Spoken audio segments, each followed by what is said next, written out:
Hello, hockey skaters and goalies around the world, and welcome back to another edition of the Ride to the Rink. Got an 11-season NHL veteran with us today. Matt Moulson joins us. Matt was drafted in the 9th round. They don't even do 9 rounds in the NHL draft anymore. He made it all the way to the NHL. He wore letters during his career. He played at Cornell in college. He has done it. This guy has done it. And we've brought him on here today to talk to you kids specifically about a little bit of work ethic in youth hockey, because we know where you're at. You love the game if you're listening to this show. We know you want to work, but the landscape, kids, can be kind of confusing. There's so many things to do. Do I go to a specialized coach? Do I get this training aid? Why do I need more ice? What do I do? What do I do? So we brought Matt on to talk about what you can do, how you can be resourceful with everything or nothing. Because I'm going to tell you kids this, it doesn't matter what you use. It matters how you put the time in. So, Matt, thanks so much for joining us today. Tell the kids a little bit maybe about your journey and what they can do today to become a better hockey player. Yeah, thank you for having me. I think, when we look at trying to get better, a lot of us as children look to our parents to set up, skating lessons, skill sessions. And I think sometimes some of the best strides you can make are off the ice by yourself.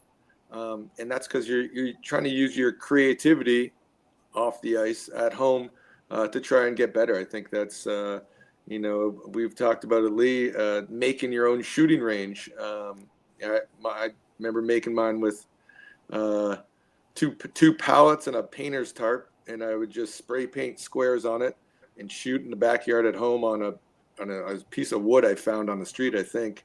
That was where I shot the pucks off of.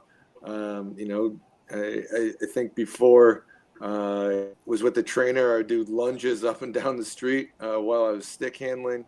But I think if you're committed and passionate about your sport, if you truly love it, or in school you truly love a subject, it's up to you to try and improve and become better in that area. And I think there's a million different ways. There's no 100% correct way when you're young. I think it's about just that passion is the most important. You get out there stick handling, you can do all sorts of things. So I think I was forced to be pretty creative, especially when they used to take the ice out of the rink and you couldn't skate at all.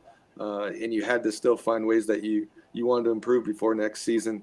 There's a lot of things you can do. So I think just making sure you're doing something. It could be watching a hockey game on TV, watching an NHL game. That's a great way of learning. So there's different ways that you can find a way to improve your area.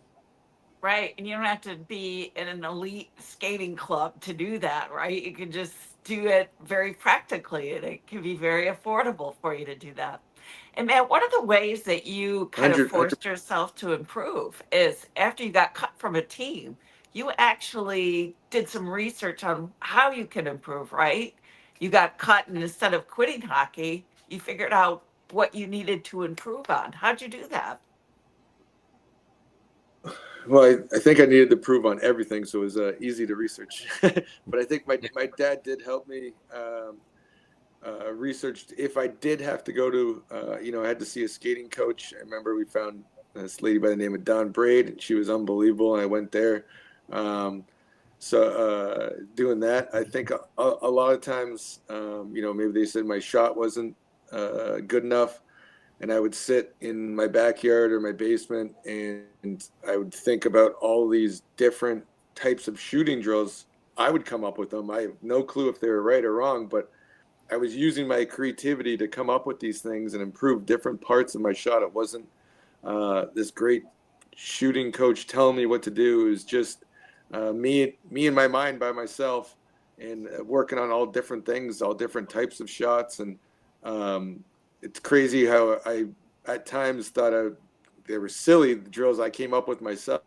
And later on in life, I was like, you know what? I used to practice this. I don't know why I practiced it. For some reason, I thought it was my mind told me it was a good thing to practice, and I'd practice these weird things. And as I developed into an NHL player, I found myself using some of these things that I had done when I was 11, 12 years old out in my backyard shooting at a painter's tarp. So Wow.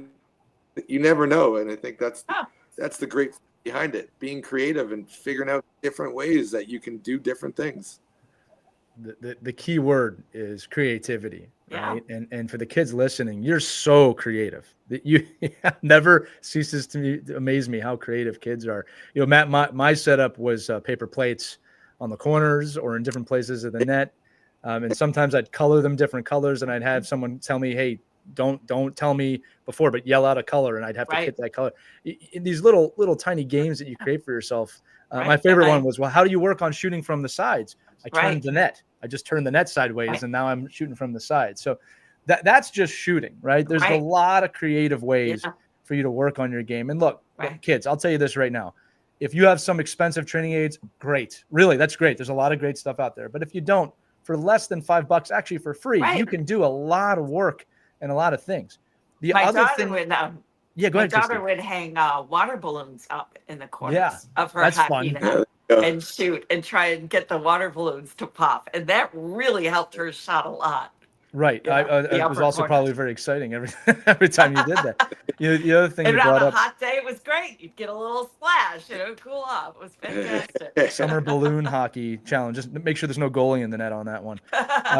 Matt, the other thing you brought up too is that, if you do seek out help, and I think this is a kind of big misnomer right nowadays, is let's say you go to a skating coach or you go to a skills clinic, and there's this mindset of, oh, well, I'll learn it at the clinic.